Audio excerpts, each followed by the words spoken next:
Olá, sejam bem-vindos à temporada 2024 do Diálogo Automotivo. Esta é a nossa terceira temporada aqui do podcast da ATV.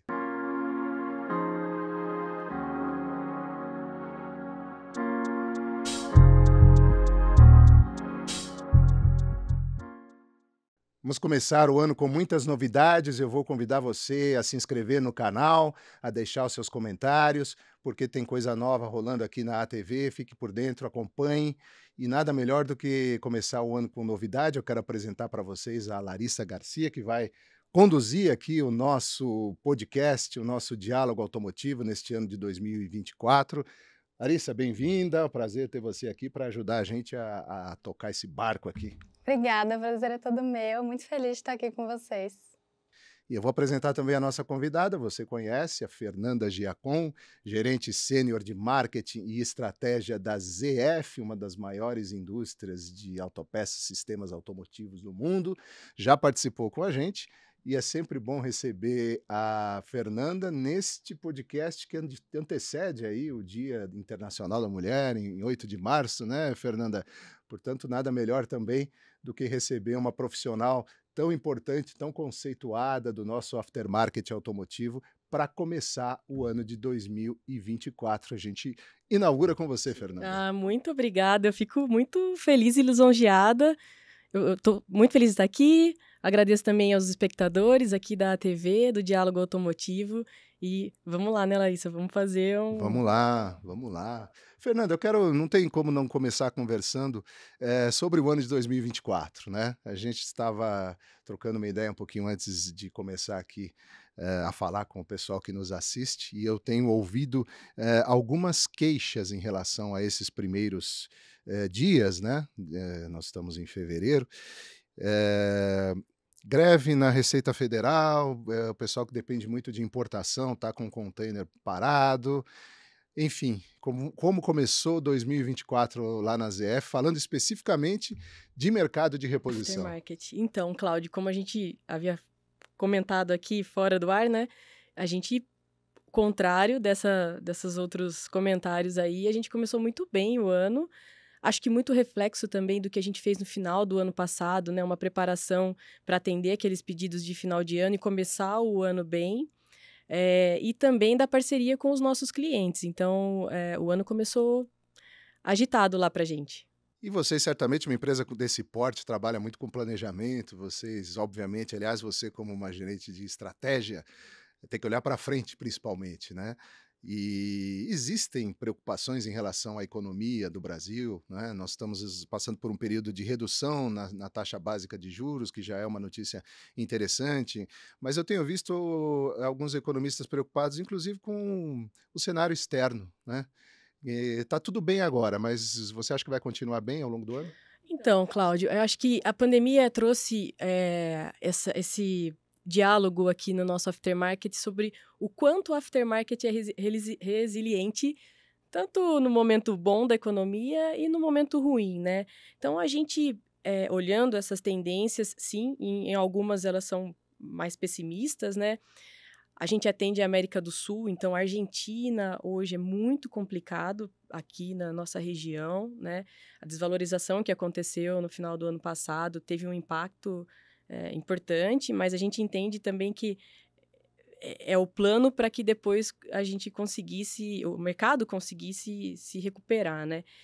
E apesar dessas tendências, dessas informações em relação à economia negativa, né, ou piorando, a gente ainda vê o mercado com muito otimismo. E as ações, as atividades que estavam no nosso plano, elas continuam fortes e a gente vai seguir em frente. A gente não está projetando cair esse ano, não. O mercado de reposição é muito interessante, porque quando você vende carro zero, você vai criando um mercado futuro grande, né? E quando você não vende, você faz a manutenção dos carros que estão aí.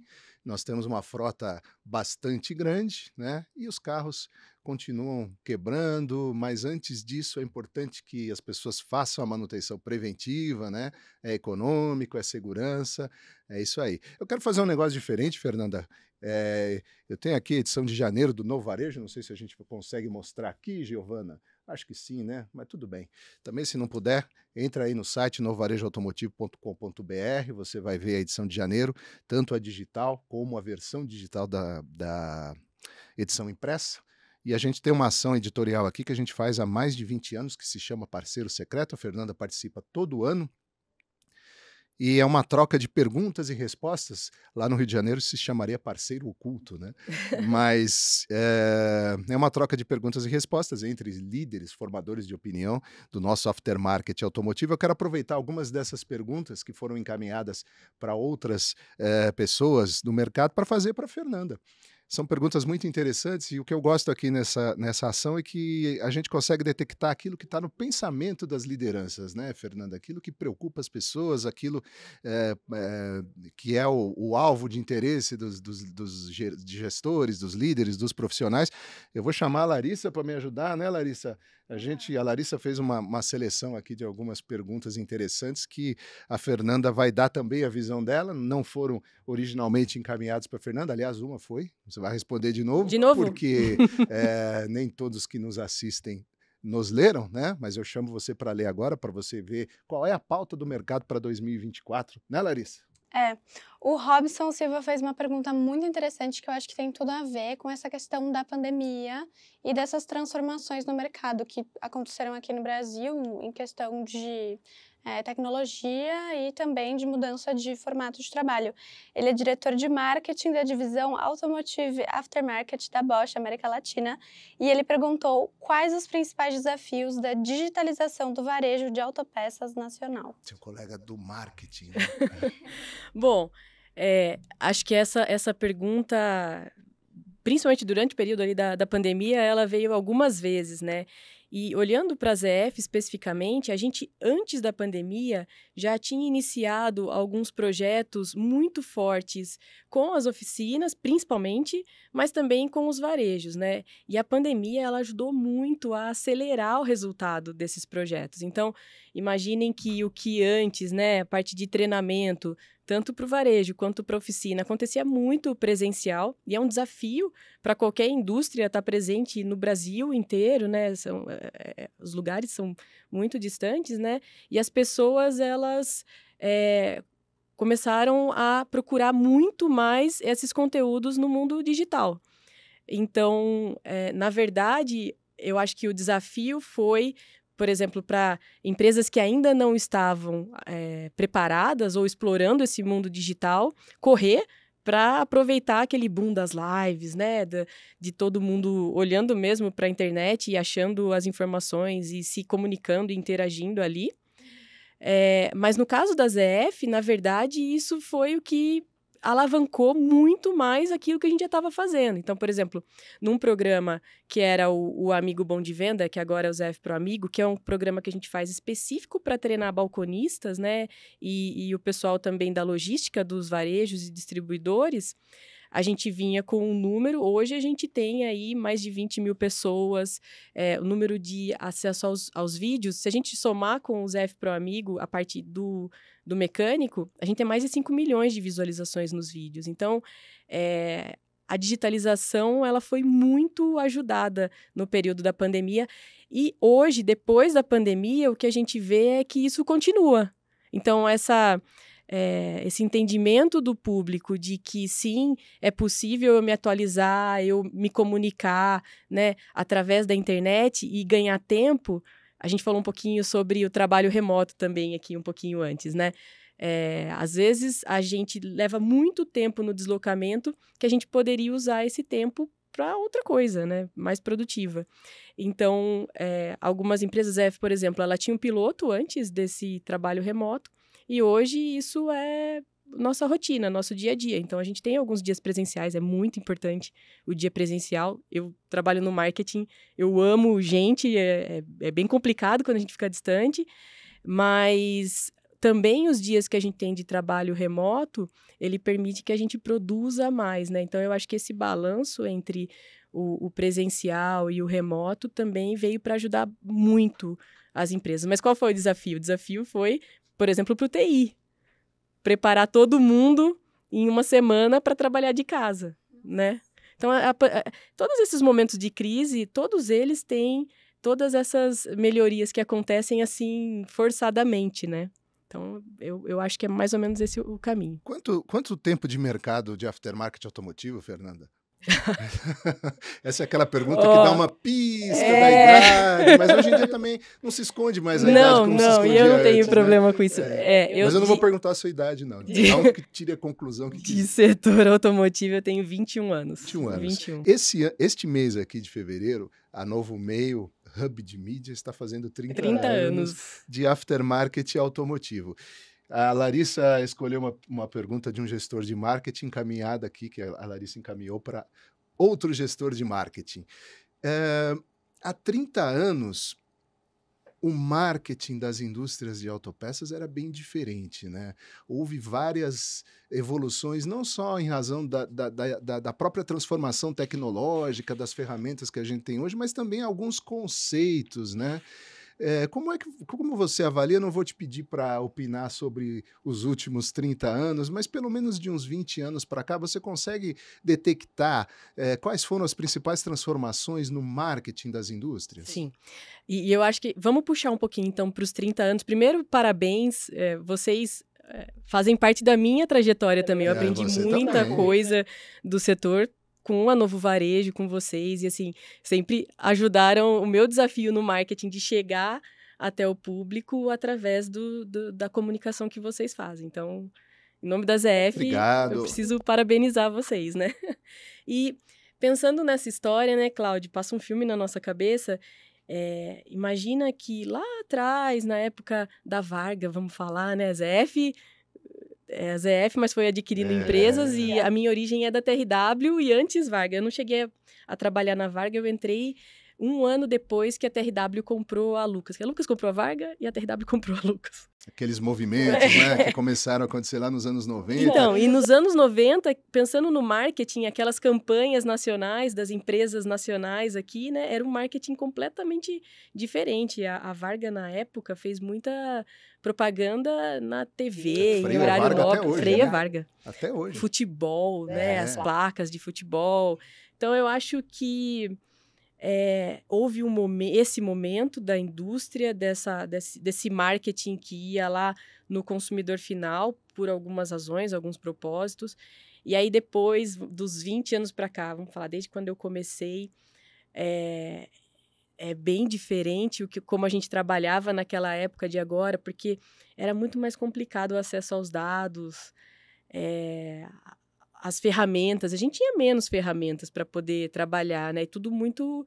era mais caro para a gente conseguir atingir a mesma quantidade de pessoas, né? Então, hoje eu acho que com todo o mundo digital, a gente consegue fazer o mundo offline melhor, porque a gente consegue ter os dados, a gente consegue ter testes aqui, mas a gente nunca pode esquecer do mundo offline, porque o nosso público... O mercado acontece ali na vida real, né? Então, eu acho que para um gestor de marketing, e o legal de eu ter podido viver essa transição, né? E tem mais coisa diferente vindo aí para frente, com inteligência artificial, por exemplo, eu acho que é essa mudança do aumento das ferramentas, das possibilidades que a gente tem e dos dados, né? Fernanda, você falou em Varga aí, e eu me lembrei dos meus tempos de cliente da rede de centros automotivos, cansei de trocar disco de freio, fazer manutenção, e houve um tempo em que as indústrias tinham essa estratégia de desenvolver uma rede de centros automotivos próprios. A Varga foi um grande exemplo, mas houve outras marcas que parece que hoje não está tão presente na estratégia das indústrias, né, Fernanda? O que mudou nesse sentido? Na época, a gente tinha uma rede de franquias, Varga Serviços, era bem forte. A gente chegou a ter 85 lojas em todo o Brasil. Eu trabalhei nisso, eu aprendi muito com isso, como acontecem as coisas lá na ponta, as dificuldades, e trazer o cliente, atender o cliente, as dúvidas e tudo mais. Depois, quando a TRW comprou a Varga, houve essa mudança de estratégia ok, a gente não vai mais seguir com uma rede própria, e o que a gente está trabalhando hoje é no modelo de uma rede digital. Então, a gente tem hoje é uma rede ZF Protec, onde essas oficinas recebem muito suporte nosso em relação a treinamento técnico, administrativo, aplicativo para consumidor final, comunicação, suporte no marketing, né? E a gente está com 10.200 oficinas, mais ou menos. É um modelo que a gente entende que a gente consegue privilegiar lá o dono da oficina, manter o negócio dele, o que ele criou, sem chegar e falar, agora é assim, assim, assim. Então, a gente leva informações para que ele possa ir evoluindo, né, nessa questão da gestão e tá presente num modelo diferenciado, né? Mas a gente sempre tem que estar presente lá na ponta, de uma forma ou da O outra. preparador é muito importante, né? Giovana, eu tenho que chamar break, o que você manda aí? Vamos chamar? Então tá, aquela moça ali que tá atrás da câmera, você não tá vendo, ela mandou eu chamar um intervalo, e ela é brava, né? Fala aí, Fernanda. Então vamos fazendo uma pausa aqui, a gente já volta. 3 décadas, 30 anos, mais de 10.000 dias, todas as horas, um só compromisso: produzir um jornalismo de verdade. Essa é a história de um pequeno jornal que se tornou uma empresa de mídia, se transformou em uma indústria de comunicação e relacionamento, sempre com foco exclusivo no interesse de informação e conhecimento de todos os públicos desse aftermarket automotivo. A juventude daquele 1994 segue sendo rejuvenescida pela mesma vocação por inovação. O DNA criativo seguindo na geração de novas soluções para o desenvolvimento inteligente de um setor de negócios de relevância econômica e social que se associa e se justifica pela assinatura que criamos para a sua atividade, cuidando da vida que o carro leva. Nesse 2024, somos a NHM Novo Meio Hub de Mídia, onde o novo nasce e cresce, mas segue sempre novo. De volta aqui no Diálogo Automotivo com a Fernanda Giacon, gerente sênior de marketing e estratégia da ZF. E a Larissa vai fazer uma pergunta, né, Larissa? Isso, estou muito curiosa para saber como é que você e toda a equipe estão pensando em marketing nesse momento para a ZF, com todos esses programas que você comentou, nesse novo momento, né? Nesse momento de transição, de mudança de mercado, de entrada mais forte da tecnologia cada vez mais. A gente tem lá, acho que o desafio do marketing, por exemplo, numa empresa como a ZF, é traduzir tudo o que acontece lá dentro de uma forma, assim, mais simples para as pessoas entenderem, né? Então, imagina, é uma empresa que trabalha na linha leve, na linha pesada, na linha marine, veículo autônomo, com linhas de produto que vai desde o cinto de segurança, airbag, volante, aí freio, direção, suspensão, transmissão. É um mundo muito grande, e aí o marketing precisa falar assim, tá, a gente tem pouco tempo, né? Ninguém vai ficar parado lá tanto tempo para ouvir tudo isso e mostrar todo esse valor da empresa. Então, o que a gente aprendeu, né, Larissa, assim, transformar essa comunicação em conteúdos que ajudem as pessoas no dia a dia delas é a melhor forma de fazer o marketing. Então, por exemplo, quando eu vou falar com o mecânico, né? Se ao invés de eu fazer uma propaganda, né? Olha, eu tenho isso. Eu falar para ele assim, você sabe como é que instala isso daqui? E aí eu explico para ele. E junto com isso, eu mostro, né, a diferença da qualidade dos nossos produtos, da confiança que ele vai passar para o cliente dele em aplicar aquele produto no carro e tudo mais. Eu consigo ter uma atenção maior dele, eu consigo contribuir com o dia a dia dele e fazer o meu papel do marketing, que é levar a marca, as qualidades, a descrição do produto, né, o portfólio do produto. Então, o que a gente está vendo é assim, vamos fazer o marketing ajudando no dia a dia dos nossos clientes. Então, no varejo, quais são as dificuldades do varejo? Então, a gente está muito baseado e ancorado em pesquisa. A gente faz muita pesquisa, a gente está falando toda hora com esse pessoal, porque muda muito também os desafios dele. Não tem essa de, eu já sei como é que funciona. Não, você tem que estar lá no dia a dia.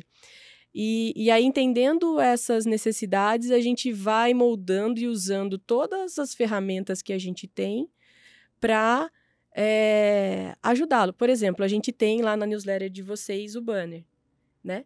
Que é uma maneira muito, muito bacana de chegar no mercado. Mas a gente usa esse banner de uma forma a contribuir com o nosso público, né? Não é só colocar lá uma mensagem institucional, né? Essa é a maneira que a gente está criando para poder acompanhar essas mudanças, né? Quando a gente acha que aprendeu todas as respostas, que descobriu as respostas, vem alguém e muda todas as perguntas, Isso né? que é bom. É bom, né? E não para.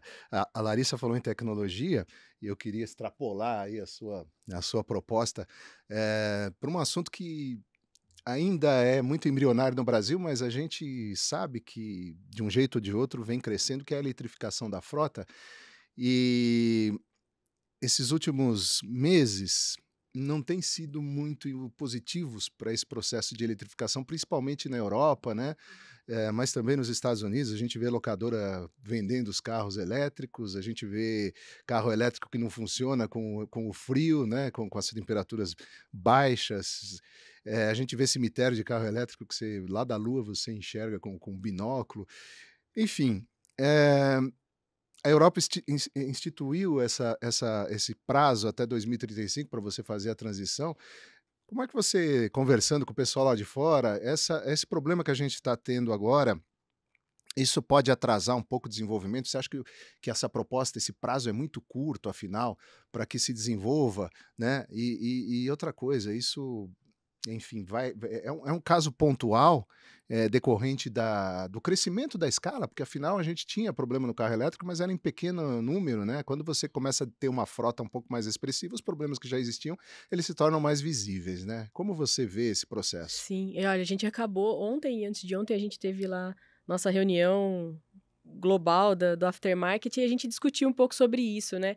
E a gente já vê o discurso do pessoal da Europa dizendo assim, olha, talvez não vai ser 2035, talvez isso se estenda um pouco, mas se você lembrar na nossa última vez do nosso podcast, a gente falou sobre eletrificação e o caminho do híbrido, dos modelos, né? Não vai ser 100%, ele cada vez fica mais forte, né, Cláudia? Essa questão, assim, de, olha, não vai ter uma solução só, não vai ser uma coisa, não existe uma verdade só, ela cada vez se confirma mais. Então, para o Brasil, a gente já sabia que não ia ser tão rápido e talvez vai ser mais lento ainda.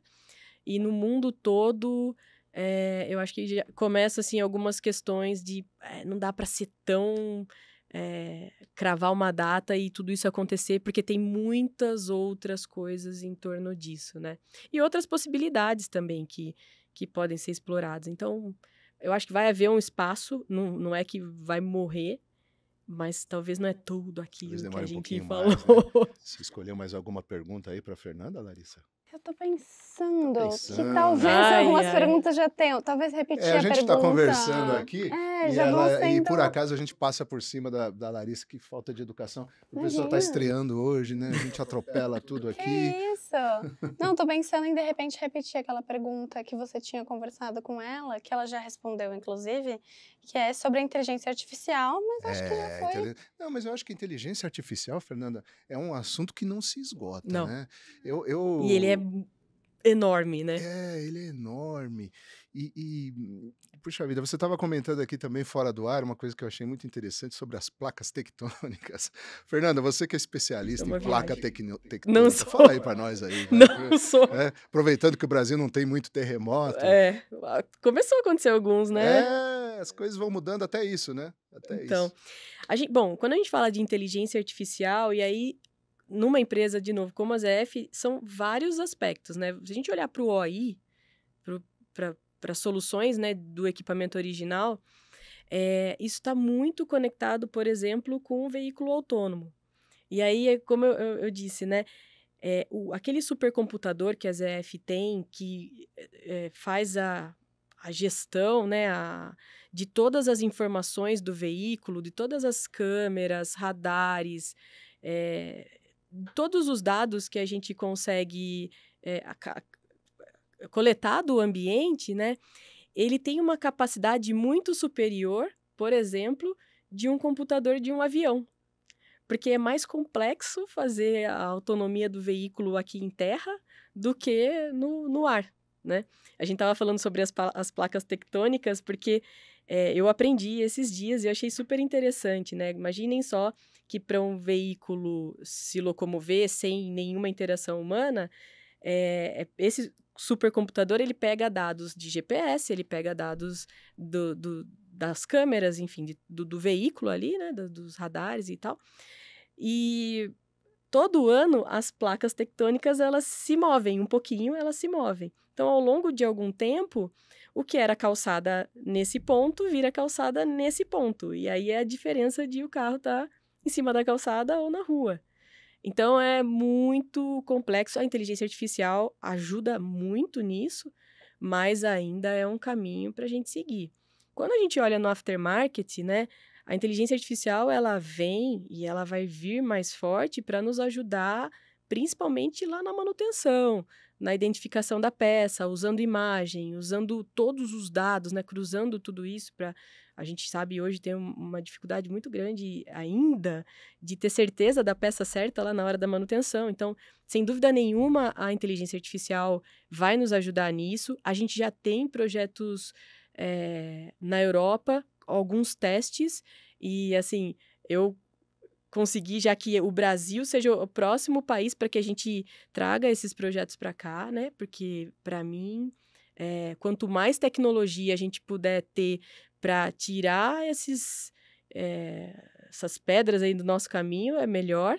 E também, vamos falar no mundo nosso aqui, profissional, a inteligência artificial, ela ajuda muito, assim, vocês sabem, vai escrever um e-mail, fazer um relatório, analisar os dados, né? Então, eu acho que tem muito ganho no nosso dia a dia administrativo, né? Eu acho que as pessoas, em geral, né, falando talvez além do mercado, mas também dentro do mercado, principalmente quando a gente vai indo para a ponta, não tem ainda a percepção do potencial da inteligência artificial e da abrangência que ela pode ter no nosso dia a dia, né? É muita coisa, né? Eu lembrei de uma coisa legal. A gente, nesse processo nosso de levar, melhorar o atendimento do cliente nas oficinas, que a gente tem o aplicativo ZF Protec, as oficinas, elas têm lá um sistema, um CRM muito poderoso com a Salesforce, né? Que a gente desenvolveu o nosso sistema. E agora, esse mês, a gente lançou para as oficinas que já estão com o aplicativo um dashboard de dados. Então, imagina que os dados que a oficina coloca no aplicativo sobre a manutenção que ela faz, os clientes, os carros, o tipo de manutenção, trocou o disco, trocou o motor, fez isso, aquilo, a gente junta com as informações do mercado no geral, que a gente tem, que a gente trabalha com isso todo dia.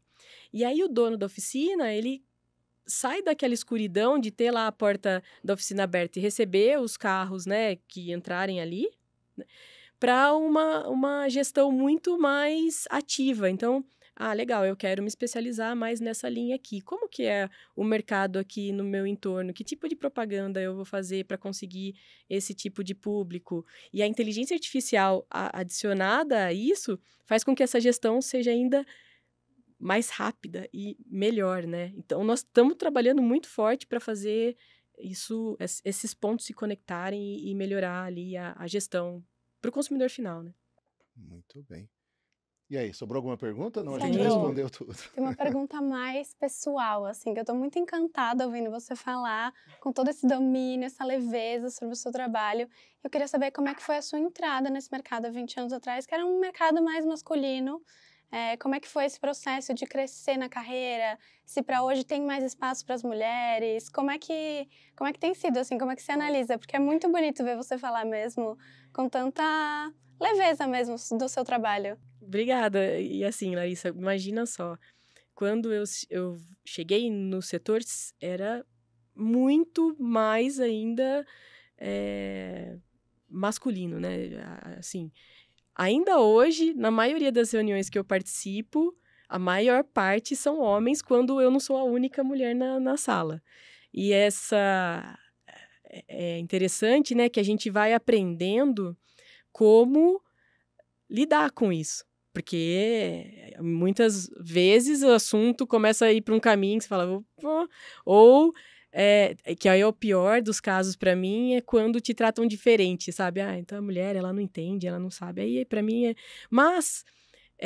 depois de um tempinho falando e mostrando, né, aquilo que você faz, aquilo que você acredita, isso também já acaba. E hoje eu tenho bastante respeito, no geral, assim, dos clientes, na ZF, enfim, fui. Mas eu comecei, olha, eu queria seguir numa área de TI. Eu achava que eu tinha nascido para fazer programação de computador e tal. E aí eu fiz um curso técnico que foi excelente para eu ver que eu não devia seguir de jeito nenhum. Se eu ficasse atrás de um computador sem falar com ninguém, ia ser a minha morte. Eu nasci para lidar com gente. E eu tive uma oportunidade, eu sou de Limeira, eu tive uma oportunidade de trabalhar numa fábrica de joia lá. E primeiro separando pedidos e tal, e aí por conta desse curso técnico eu consegui ir para uma área de catálogo, tipo Avon, assim, fazer os catálogos de joia e tal.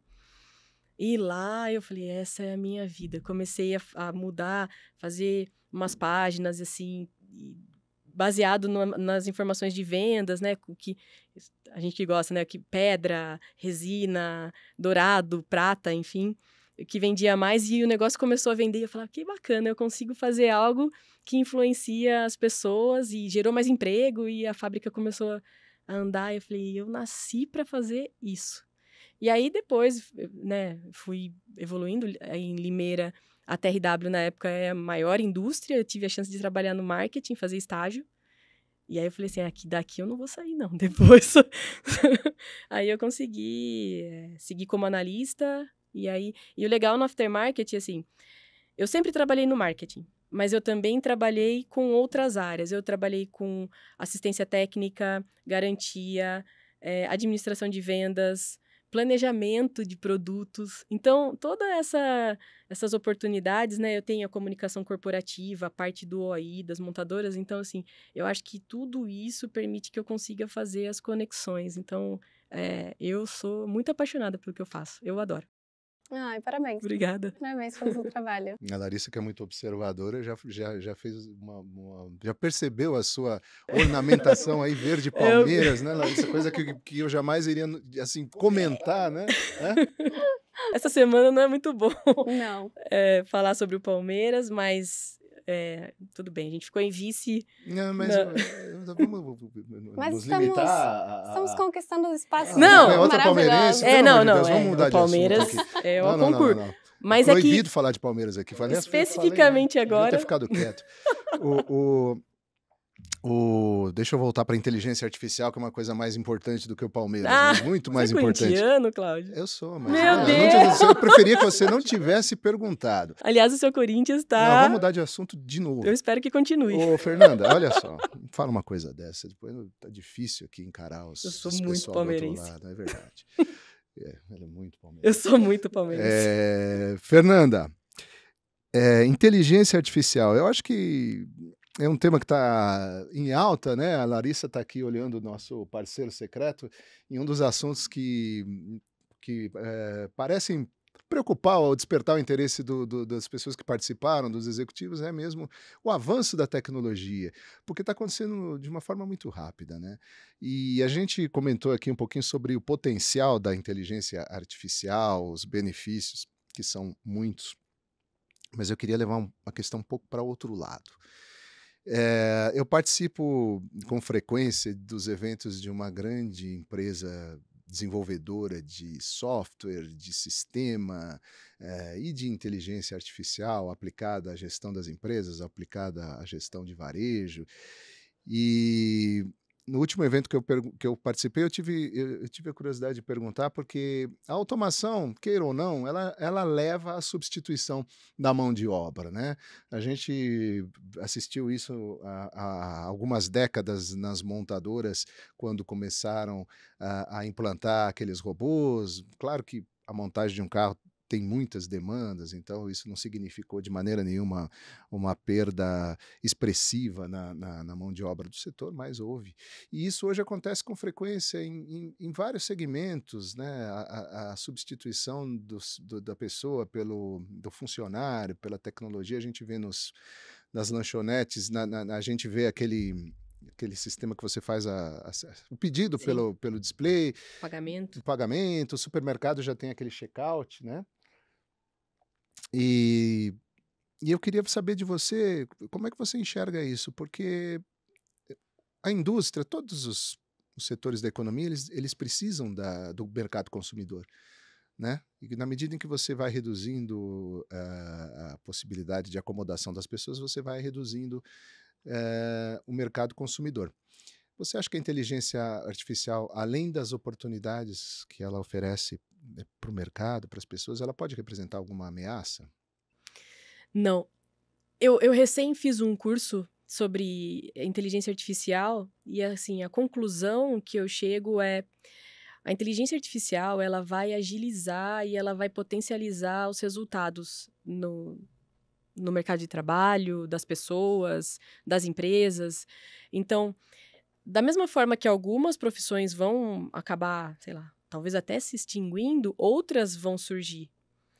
E o grande trunfo vai ser assim: a quantidade de resultado, de coisas que você consegue fazer, vai ser muito maior do que no passado. Então, imagina que com isso, muitas outras possibilidades de serviços, né, o mercado de serviço é o maior no Brasil. Então, eu imagino que ele vai crescer ainda mais com a inteligência artificial.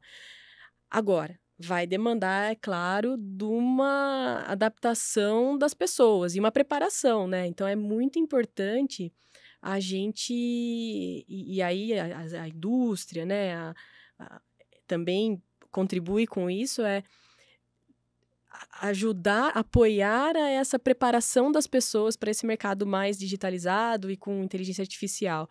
Mas, Cláudio, eu não, eu acho que se a gente olhar na história, né, desde sempre, quando teve essas mudanças, houve uma acomodação e um ajuste. Eu não entendo que a inteligência artificial vai dar uma redução tão drástica assim. Eu acho que as coisas vão se acomodar. É isso aí. E aí? Tá satisfeito? Pô. Então, para a gente encerrar, Fernanda, eu queria te perguntar, te encomendar aqui uma sugestão, uma dica, uma orientação, principalmente para quem está na ponta da cadeia, varejistas e reparadores que vão enfrentar cada vez mais desafios de adequação, né? Porque uma indústria como a ZF, ela é uma indústria global, ela é muito grande, e você aqui no Brasil tem uma visão clara do que está acontecendo lá fora. Muitas vezes aquilo que acontece no exterior acaba sendo uma referência importante para todos nós, da mesma forma que eu sei que o Brasil ensina também o exterior, a matriz, né? Muitas soluções aqui são extremamente importantes para o desenvolvimento dos negócios lá fora. O Brasil, os profissionais brasileiros são muito criativos, são muito ágeis, né? E até pelas dificuldades que a gente tem aqui de custo Brasil, de estrutura, enfim, nem vem ao caso. Mas essa interação, ela é muito importante, e quanto maior é a operação, mais informações vocês têm. Na ponta da cadeia é um pouco mais difícil, porque muitas vezes o empresário trabalha isolado, né? Tá lá focadinho no seu negócio, mas lá em cima, no topo da pirâmide, as transformações estão acontecendo numa velocidade que às vezes ele não se dá conta, né? Como você enxerga esses desafios de adequação para varejo e para oficinas? Que sugestão, que dica você daria para que essas empresas não sejam atropeladas aí pela disrupção e não sejam pegas de surpresa?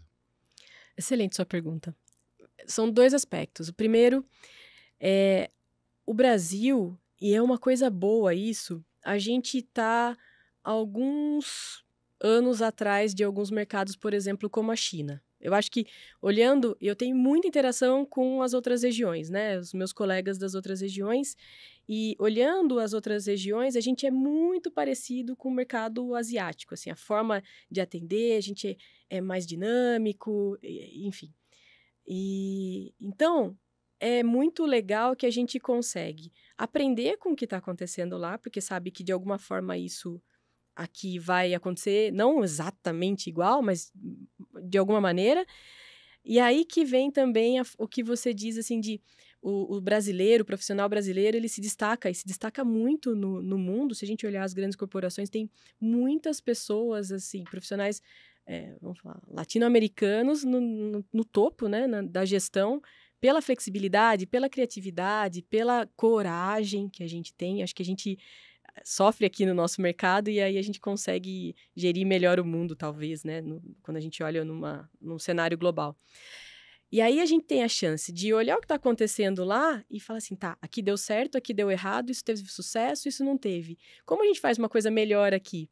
E aí a gente consegue desenvolver algumas soluções que daí depois voltam para lá. Então a gente, de alguma forma, se beneficia de ter uma visão assim um pouquinho mais para frente do que já aconteceu e testar aqui no Brasil outros modelos, outros formatos. Por isso, por exemplo, que hoje esses programas que a ZF tem nas oficinas, os pilotos são todos aqui. Então, a gente traz todo esse investimento aqui para o Brasil e depois a gente ajusta nas outras regiões. Isso é muito, muito legal. E aí, pensando, né, no varejista, na oficina, o pessoal que está lá na ponta, o que é muito importante, isso, assim, é fato, né? Você fala, tem tendência, talvez aconteça isso ou aquilo. Não dá para ficar isolado. Então, o varejista, o dono da oficina, ele precisa se associar com outras empresas, com a indústria, né? Ele precisa estar próximo para ele conseguir receber tudo isso, essa tecnologia que vem vindo, essa mudança dos part numbers, do portfólio de produto, da forma de fazer a manutenção. Então, como que você consegue se manter atualizado e fazer com que a sua indústria, a sua empresa sobreviva? É exatamente estando muito próximo e, se possível, se juntando a iniciativas ou grupos, enfim, com indústrias, né? E aí, eu acho que é muito claro, por exemplo, vou dar um exemplo simples, uma oficina sozinha, ela fazer um sistema de atendimento ao cliente, né, um aplicativo, é muito custoso, ela não se beneficia do aprendizado dos outros. Então, ao se associar com algumas indústrias, você consegue participar disso. Eu acho que o principal conselho é nesse sentido, não fique sozinho. Se associe a algum grupo, com alguma indústria. Muito bem. Fernanda, obrigado por ter vindo lá de Sorocaba para falar com a gente. É uma viagem não tão grande quanto de São Paulo para São Paulo, mas enfim, é sempre uma alegria aqui ter você. Tenho certeza que a gente vai conversar outras vezes, né? Eu que agradeço. Eu agradeço muito. É sempre um prazer e eu estou sempre à disposição. Larissa, a lente da verdade é sua aí. Muito obrigada. Minha estreia foi muito legal. Adorei participar, adorei conversar com você. Adorei, Cláudio, suas orientações. Muito obrigada, me senti muito acolhida e nos encontramos em breve, né? É isso aí, nos encontramos em breve. Se você gostou, deixe seu like, deixe seus comentários e se você tem alguma dúvida, alguma pergunta que você gostaria de fazer para os participantes aqui do Diálogo Automotivo, que a gente não sabe ainda quais serão, mas não tem problema, porque eu faço a pergunta do mesmo jeito. Manda pergunta aí, coloca nos comentários, fique de olho na ATV, 2024 tem novidades, a gente conta com você. Até a próxima edição deste Diálogo Automotivo.